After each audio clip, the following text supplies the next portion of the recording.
teman-teman, hari ini kita kembali belajar di rumah untuk menghindari penyebaran COVID-19. Kali ini kita belajar dengan menyimak sebuah tayangan Matematika itu menyenangkan. Katanya matematika itu susah, karena kita harus banyak menghitung dan menghafalkan rumus-rumus. Namun jika sejak SD berpikir seperti itu, artinya apa yang kita lakukan selama ini salah. Untuk mengubah cara pandang kita tentang matematika, yuk kita tonton tayangan berikut ini. Teman-teman, dari tayangan hari ini kalian akan dapat mengembangkan kompetensi berikut. Katanya matematika itu pelajaran susah yang belajarnya cuma ngitung dan ngapalin rumus-rumus aja. Kalau dari SD sampai sekarang kita masih mikir kayak gitu, artinya selama ini kita udah salah besar. Ya, kita udah salah melihatnya. Itulah yang bikin matematika di sekolah seolah berubah jadi monster menyeramkan yang memaksa kita untuk ngitung angka-angka atau nyari X yang hilang entah kemana. Ini semua yang bikin kita tersiksa setiap kali belajar matematika. Padahal sebenarnya matematika jauh lebih dari itu. Maka sekarang waktunya kita mengenal lebih jauh sosok sang monster yang sebenarnya. Sosok yang aslinya nggak serem tapi justru indah, tapi tersembunyi di sekeliling kita. Karena dengan mengenal bidang pelajaran ini, artinya kita mengenal bahasa untuk mempelajari alam semesta dan isinya, menelusuri jejak-jejak rahasia dunia yang tersebar di mana-mana. Dan itu semua hanya akan terjadi jika kita menganggapnya lebih dari hitung-hitungan dan rumus mata. Bersiaplah memecahkan misteri dunia lewat matematika. Coba tanya ayah kita, di mana dia menyimpan kotak perkakas. Ambillah, lalu pandangi satu-satu alat yang ada di dalamnya. Kita bisa lihat bentuk mereka yang memang berbeda, tentu juga punya fungsi dan kegunaan yang berbeda. Ada yang sederhana, tapi ada juga yang sangat canggih dan mampu mengangkat benda berkali-kali lipat beratnya. Disadari atau enggak, kotak itu adalah matematika. Ya, matematika itu ibarat kotak perkakas berisi 1000 alat yang punya jutaan kegunaan. Alat-alat inilah yang para peneliti di bidang apapun pakai untuk nyelesain masalah yang kita hadapin di dunia. Dari yang paling kecil sekalipun sampai masalah raksasa super rumit. Kalau belum kebayang, coba ambil kunci yang satu ini. Ia bisa ngebuka baut di bagian sepedamu yang rusak, di truk, atau bahkan mengencangkan baut yang sama untuk bikin bagian-bagian rumah jadi kokoh. Kalau dalam matematika, ambil contoh angka ini. Angka atau istilahnya konstanta matematika yang terkenal banget. Inilah pi, perbandingan antara keliling sebuah lingkaran dengan diameternya. Gara-gara pi ini, kita bisa tahu berapa luas pizza atau bahkan berapa besarnya dunia sekalipun. Karena percaya atau enggak, seberapa besar lingkarannya, angkanya bakal tetap sama. Dan itu bikin kita bisa bikin dan mengukur lingkaran-lingkaran lainnya dalam hidup kita dengan pakai angka ini dalam penghitungannya. Begitulah matematika secara sederhana. Ia adalah bahasa universal yang maknanya bisa dipahami dan disepakati oleh semua orang di dunia. Bahasa canggih yang disusun oleh logika, sehingga menjadikannya sebagai alat yang bisa kita gunain untuk mecahin hampir seluruh masalah yang kita punya dari dulu, sekarang, bahkan di masa depan. Tapi nggak semudah itu untuk menemukannya. Manusia butuh puluhan ribu tahun untuk bisa ngerti soal matematika. Semua dimulai ketika angka dan konsep soal berhitung belum ada di kepala manusia. Lalu, mereka mengamati fenomena di sekeliling mereka, menyadari ada kejadian yang berulang, lalu mencatatnya garis demi garis menjadi pijakan awal untuk aritmatika, ilmu tentang bilangan. Sampai akhirnya, bangsa Sumeria mengganti garis menjadi simbol-simbol angka. Mereka menerapkan sistem angka basis 60 yang mereka gunakan untuk menghitung waktu, berdagang, membangun peradaban Mesopotamia, dan mengembangkan awal mula cabang ilmu matematika lainnya, geometri. Aritmatika dan teori tentang angka kian berkembang. Di era ini, para filsuf Yunani mengembangkan logika, cara berpikir untuk mencapai kesepakatan tentang kebenaran. Lalu, Plato mengamati semua unsur yang ada di bumi dan menafsirkannya ke dalam bentuk-bentuk 3 dimensi. Pemikiran itu sampai kepada Euclid dari Alexandria yang kemudian mendalaminya, lalu mencatatnya dalam 13 buku tentang geometri, kumpulan buku yang masih relevan hingga saat ini. Sampai akhirnya manusia naik level dalam berhitung. Bangsa Romawi menciptakan sistem penomoran lewat alfabet. Permasalahan lalu timbul. Angka yang mereka punya ternyata memiliki keterbatasan.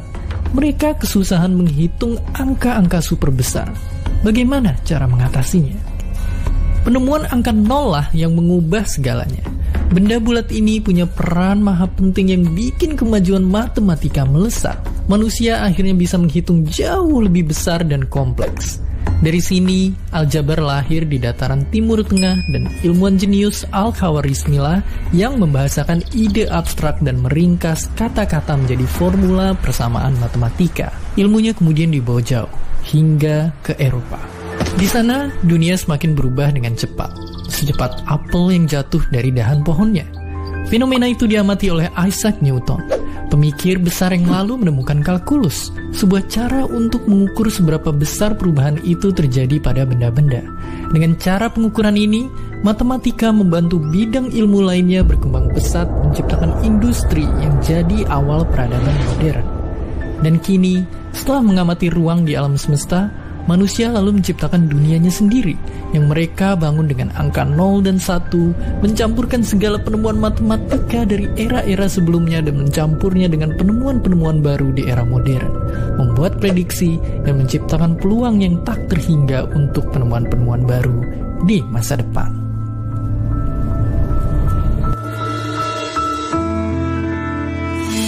Nah teman-teman, sudah menyaksikan tayangan tadi ya?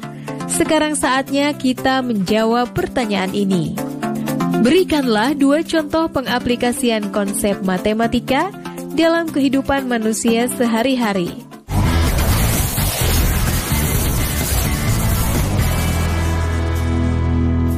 Saya takut.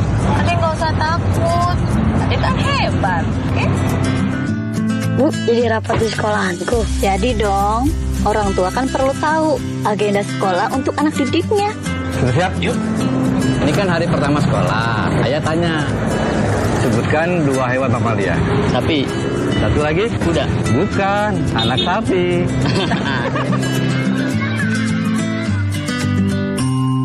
Pemerintah mengimbau masyarakat dapat bertahan di rumah saja. Ini yang membuat saya rindu akan mereka. Walau berjauhan, jarak bukan alasan untuk berhenti mendapatkan pendidikan. Ini adalah tanggung jawab kita bersama. Untuk masa depan anak-anak kita, anak-anak Indonesia.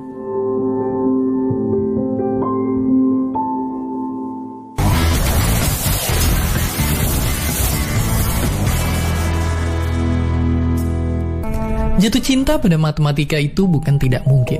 Ibu Vivi Alatas contohnya. Beliau adalah ilmuwan matematika yang dari awal terpesona pada angka dan logika.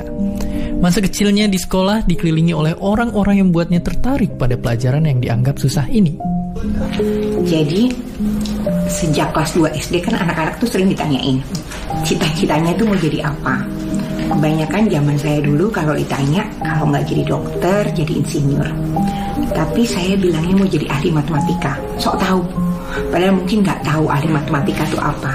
Cuman dari kecil saya sudah sangat tertarik dan senang pelajaran matematika.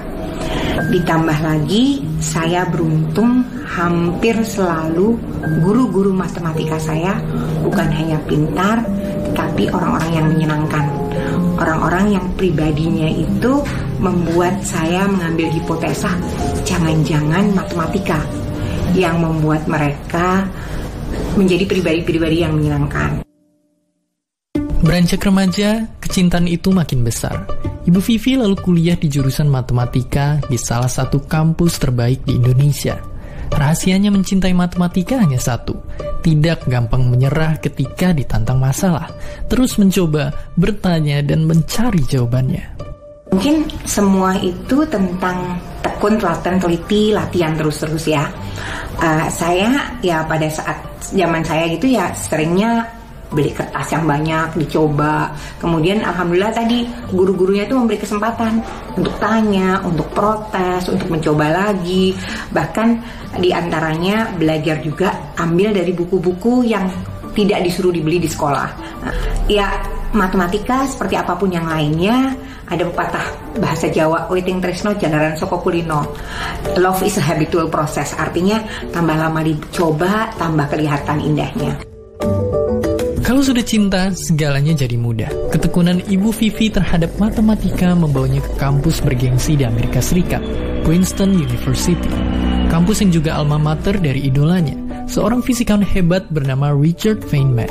Ibu Vivi lalu lulus dan bekerja di Bank Dunia sebagai ekonom yang menerapkan model matematika untuk menyelesaikan masalah kemiskinan.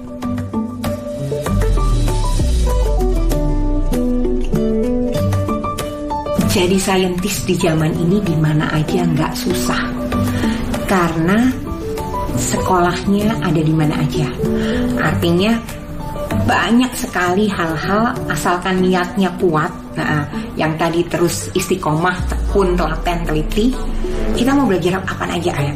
Dari mulai kayak Khan Academy, Coursera, YouTube, Google, mau belajar apa aja ada. Yang penting terus mau dan percaya bahwa mampu. Kalau saya pikir semua orang bisa pintar, semua orang bisa menyukai matematika dan bisa matematika.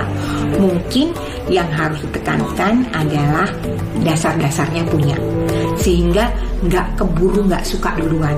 Kalaupun nggak suka duluan, banyak cerita orang-orang yang terus mencoba melihat, akhirnya bisa melihat keindahannya. Kenapa belajar sains, belajar matematika penting saat ini? Dunia berubah. Sekarang ini era yang disebut dengan 4.0, digital teknologi dan sebagainya. Artinya yang harus kita lakukan, saya selalu bilang, revolusi mental yang paling penting adalah menjadi pembelajar sepanjang hayat. Nah, untuk menjadi pembelajar sepanjang hayat, kita lihat ke depan bahwa kebutuhan akan sains, teknologi, math itu sangat-sangat penting kalau Indonesia mau tidak ketinggalan. Bagi Bu Vivi, karir sebagai seorang matematikawan sangat terbuka lebar. Ketakutan bahwa belajar matematika susah bekerja itu pandangan usang. Karena nyatanya di dunia yang penuh dengan data dan statistik, belajar matematika adalah investasi penting untuk masa depan. Bukan cuma Indonesia, dunia butuh lebih banyak mathematician, dunia butuh lebih banyak orang yang terus mungkin juga bukan cuman mathematician per se, yang Renaissance men, women yang mau mencoba merangkum, melihat semuanya. Bukan berlebihan kalau matematika disebut sebagai bahasa universal atau kode tentang alam semesta. Richard Feynman pun bilang, mustahil untuk memahami dan menjelaskan keindahan dunia ini tanpa memahami matematika. Begitu pentingnya matematika. Mungkin artinya kitalah yang mesti mulai ngubah cara pandang terhadap matematika. Pertama, dimulai dengan nggak nganggep lagi matematika cuma sekedar ngitung-ngitung dan ngafal rumus aja. Kedua, kita mesti tahu kalau matematika itu bahasa yang punya aturan-aturan jelas, maka biar paham cara pakainya, kita mesti kuasai dulu konsep-konsep dasarnya. Baru dengan gitu, senjata kita akan lengkap dan siap menaklukkan masalah sebesar apapun nantinya. Karena kedepannya senjata matematika itu emang semakin banyak dibutuhin. Banyak yang nganggep kalau belajar matematika itu nggak ada gunanya. Itu mungkin aja benar kalau kita belajar bidang yang itu-itu aja. Tapi mungkin yang penting bukan mau kerja jadi apa kalau belajar matematika, tapi pekerjaan apa yang butuh kemampuan matematika nantinya. Biar gampang, bayangin ini kayak nyiapin bekal untuk pergi ke hutan yang gelap. Kita nggak tahu makhluk seperti apa yang kita hadapin di depan, makanya mesti nyiapin bekal yang cukup untuk siap ngadepin apapun. Dan percayalah, matematika bakal jadi bahan baku yang bakal dibutuhin untuk bikin senjata apapun nantinya. Sama kayak analogi di awal, jadi ahli matematika itu jadi orang yang bikin alatnya. Alat yang bakal dipakai oleh kita, manusia, untuk nyelesain masalah dan ngerti tentang dunia. Sekarang, lihat keluar jendela. Bayangin gini, kalau seandainya aja matematika nggak pernah kita temukan, semua itu rubuh begitu aja. Ya, karena semua itu dibangun oleh matematika. Tanpanya, ilmu-ilmu yang ada kayak fisika, kimia, biologi, bahkan sejarah mungkin nggak akan pernah berkembang semaju sekarang. Pada akhirnya, ketakutan yang masih ada sampai awal video tadi, semoga bisa hilang. Sekarang kita tahu kalau matematika itu ada di mana-mana. Matematikalah yang bikin manusia bisa mencatat, menghitung, dan mengukur hal apapun. Karena kita tidak akan pernah memahami sesuatu apabila tidak mengukurnya. Nah teman-teman, sudah menyaksikan tayangan tadi ya? Sekarang saatnya kita menjawab pertanyaan ini. Menurutmu, mengapa mempelajari matematika bermanfaat untuk menyelesaikan masalah dan menjadikan kita mengerti tentang dunia?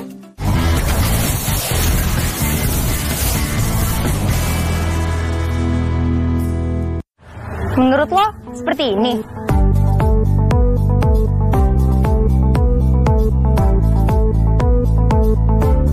Ini cuma bikin dendam, Jito. Jadi hentikan Mi dari sekarang. Sudah ku bilang, tak boleh lagi ada pelonco-peloncoan. Baca. Ayo kenali sekolah dengan cara yang lebih asik.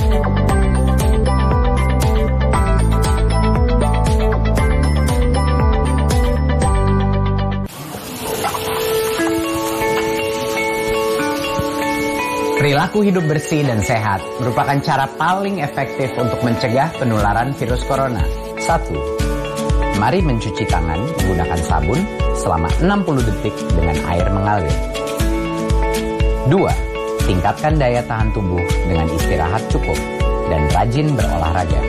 3. Konsumsi makanan bergizi seimbang yang dimasak sempurna dan minum air putih 8 gelas per hari. 4. Gunakanlah masker atau tutup mulut dengan lengan jika batuk atau bersin. 5. Jika ada gejala seperti demam dan sesak napas, segera kunjungi pelayanan kesehatan terdekat. Jadi, tetap tenang dan selalu waspada. Mari kita maksimalkan upaya pencegahan virus corona dengan menerapkan perilaku hidup bersih dan sehat. Bu, kemungkinan Lebaran Bagus belum bisa pulang. Bagus pulangnya nunggu virus corona selesai dulu ya, Bu. Ya tapi kan kamu masih muda, pasti kamu kuat. Mungkin Bagus kuat, Bu. Tapi kalau Bagus tularin ibu sama tetangga-tetangga gimana?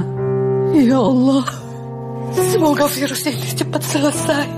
Izinkan anak saya biar bisa cepat pulang. Hari ini saya belajar berkorban untuk orang tua yang saya sayangi.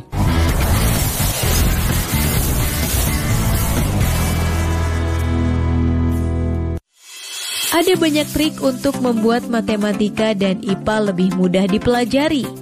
Teman-teman ingin tahu? Lebih sulit mana? Ilmu sejarah atau matematika? Kalau kamu mempelajari sejarah, kamu akan bisa menerangkan bagaimana bangsa Indonesia memproklamasikan kemerdekaannya tanpa perlu tahu bahwa ada sebuah masa ketika kerajaan Inggris menjajah kita. Ada banyak sekali peristiwa-peristiwa yang bisa dipelajari. Tapi kamu tidak perlu menghafalkannya secara runtut. Sedangkan dalam matematika, kamu diharuskan untuk memiliki keruntutan dalam berpikir. Kamu tidak akan bisa menggunakan rumus Pitagoras untuk mencari sisi miring segitiga siku-siku tanpa mengetahui apa itu akar, apa itu kuadrat.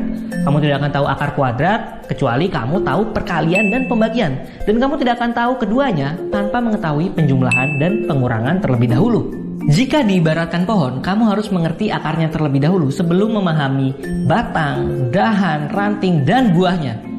Tapi yang menarik dari matematika adalah kalau kamu sudah mengerti konsep dasarnya, kamu bisa menurunkan sendiri konsep-konsep berikutnya. Dan hal inilah yang tidak bisa dilakukan dengan sejarah. Ini juga yang dilakukan oleh John Nash, seorang matematikawan eksentrik peraih Nobel Ekonomi. Ketika mahasiswa, ia lebih suka untuk menurunkan sendiri konsep-konsep matematika ketimbang datang ke kelas dan belajar dari dosen. Jadi sebenarnya matematika itu tidak sesulit ilmu sejarah. Hanya dibutuhkan kesabaran untuk mengerti konsep-konsep akarnya, lalu mengikuti bagaimana akar ini tumbuh hingga berbuah menjadi beragam konsep. Nah, buat kamu yang sedang atau ingin belajar matematika atau IPA, termasuk turunannya seperti ilmu-ilmu teknik, ada beberapa tips supaya belajar kamu lebih mudah. Tips pertama, gunakan dua mode berpikir secara bergantian. Pikiran kita memiliki dua mode, focus thinking atau berpikir terfokus, dan juga diffuse thinking, berpikir tersebar. Biasanya kita menggunakan yang pertama dalam menyelesaikan sebuah permasalahan. Di situ kita fokus pada pola-pola tertentu dan menyingkirkan hal-hal lain yang tidak berkaitan. Biasanya ketika kita bilang bahwa kita sedang belajar, kita sedang ada dalam mode ini. Nah, sedangkan dalam mode kedua, kita lebih melihat gambaran besarnya. Bisa jadi hal-hal yang sepertinya tidak berkaitan dengan masalah yang ingin kita pecahkan, justru membantu kita. Dan di sini otak berusaha mencari hubungan antara hal-hal yang acak. Dari sinilah solusi kreatif muncul. Biasanya ini terjadi justru ketika kita sedang melakukan aktivitas lain pada saat kita beristirahat dari belajar. Habis nurunin rumus, nggak dapet, capek, istirahat, bikin mie, malah nemu salahnya di mana. Jadi jangan belajar nonstop, kasih istirahat, kasih jeda, dan juga tidur yang cukup supaya otak kamu tetap segar. Tips kedua, potong materi pelajaran menjadi cuilan-cuilan kecil. Salah satu cara efektif untuk mengingat sesuatu adalah dengan memilahnya ke dalam kelompok-kelompok kecil atau chunk. Coba sekarang ingat angka berikut. Gampangan mana ini sama kalau yang dibagi kayak gini? Pasti gampangan yang kedua kan? Nah, sama halnya dengan materi pelajaran. Kamu bisa membagi sebuah konsep yang rumit ke dalam konsep-konsep yang sederhana. Kamu cukup mengingat konsep-konsep yang sederhana tadi, serta hubungan satu sama lain dalam membentuk konsep yang lebih besar. Nanti, pada saat kamu berupaya untuk memahami atau menghafalkan konsep tersebut, lakukan tanpa melihat buku terlebih dahulu. Gak apa-apa, seingatnya. Salah juga gak apa-apa. Nanti kalau udah mentok baru kamu boleh lihat buku. Hal ini perlu dilakukan berulang-ulang setiap kali kamu mempelajari konsep yang baru untuk memastikan bahwa konsep ini sudah tersimpan dalam memori kamu. Tips ketiga, gunakan teknik menghafal yang seru. Menghafalkan rumus, urutan, atau angka-angka konstanta bisa jadi sangat membosankan. Nah, kamu bisa menggunakan cara-cara yang seru supaya mereka lebih mudah untuk dihafal. Hal ini bisa dilakukan dengan membuat pemisalan-pemisalan seperti pada video Fisika Cinta Hutata yang membawa konsep fisika lebih dekat kepada apa yang kamu alami sehari-hari. Selain itu, kamu bisa juga membuat cerita, lagu, atau menyingkat huruf depan dari kata-kata yang ingin dihafalkan. Unsur-unsur golongan 1 pada tabel periodik misalnya, bisa kamu buat menjadi cerita seperti Herulina kawin, Robi CS frustrasi. Tips keempat, berlatih soal tanpa membuka kunci jawaban terlebih dahulu. Latihan soal adalah sebuah cara untuk mengetahui apakah kamu sudah menguasai sebuah materi atau belum. Latihan soal perlu disertai dengan evaluasi supaya kamu tahu di bagian mana kamu belum mengerti. Tapi hati-hati, kalau kamu menggunakan latihan soal dengan kunci jawaban atau pembahasan, jangan dibaca dulu sebelum kamu mencobanya. Dan ketika nanti kamu membaca pembahasannya, kamu harus tahu kenapa solusinya seperti itu. Jangan cuma dibaca terus mikir, oh gitu, ngerti. Lebih baik kamu tersesat pada saat latihan supaya jalanmu nanti mulus ketika ujian. Tips kelima, lakukan pekerjaan sulit selagi kamu masih fresh. Kalau kamu mau mempelajari konsep yang baru atau mengerjakan PR yang sulit, ada baiknya kamu kerjakan di pagi hari ketika energi mental kamu masih banyak. Kalau nanti mentalmu sudah capek, materinya susah, pasti kamu bakal butuh istirahat atau malah main game. Tips keenam, aplikasikan trik-trik mental untuk membantumu belajar. Ada kalanya ganti suasana dapat membuatmu lebih fokus dalam belajar. Pilih tempat yang tenang. Kalau perlu, miliki ruang khusus untuk belajar. Agar setiap masuk ke ruangan itu, kamu langsung masuk mode belajar. Terus, jangan fokus pada hasil akhir. Jangan fokus pada ketidaktahuan kamu atau seberapa jauh kamu sudah tertinggal dalam pelajaran. Tapi fokus pada upaya kamu untuk memahami dimulai dari konsep yang paling dasar. Anggap ini sebagai sebuah teka-teki atau tantangan yang ketika kamu pecahkan, karakter kamu akan naik ke level berikutnya. Ketika kamu berhasil memahami sebuah konsep yang sederhana, kamu akan punya rasa percaya diri untuk melangkah ke level berikutnya. Dan rasa percaya diri bahwa kamu nggak bodoh adalah hal yang paling penting dalam belajar. Karena siapa lagi yang mau percaya sama kamu kalau bukan diri kamu sendiri? Tips ketujuh, ingat bahwa ketekunan lebih penting daripada kepintaran semata. Kalau kamu melihat ada seorang teman yang jauh lebih mengerti suatu materi, belum tentu dia lebih pintar daripada kamu. Kemungkinan besar dia lebih tekun dan lebih dulu mempelajari materi tersebut. Sama halnya dengan bermain sepak bola atau alat musik, memahami konsep-konsep dalam matematika atau IPA membutuhkan sebuah skill yang harus diasah. Tidak mungkin kamu menguasai konsep yang rumit hanya dalam semalam. Dibutuhkan latihan berulang-ulang untuk dapat memahami konsep-konsep tersebut. Nah, teman-teman sudah menyaksikan tayangan tadi ya. Sekarang saatnya kita menjawab pertanyaan ini. Cari dan jabarkanlah teknik atau metode menghafal seru yang baru dalam usahamu memahami suatu materi, seperti tabel periodik, rumus tertentu, atau lainnya. Sekarang tetap belajar dari rumah ya teman-teman. Jaga jarak, rajin cuci tangan, dan pakai masker agar kita mencegah penyebaran COVID-19. Sampai jumpa. Yuk bantu Kemendikbud menjadikan program belajar dari rumah di TVRI lebih baik dan menyenangkan untuk kamu. Ikuti survei evaluasi program belajar dari rumah di TVRI dengan membuka laman s.id/surveybdr. Untuk kamu yang berada di daerah 3T, terdepan, terluar, dan tertinggal, bisa mengikuti survei lewat SMS gratis dengan mengetik BDR, kirim ke 93456.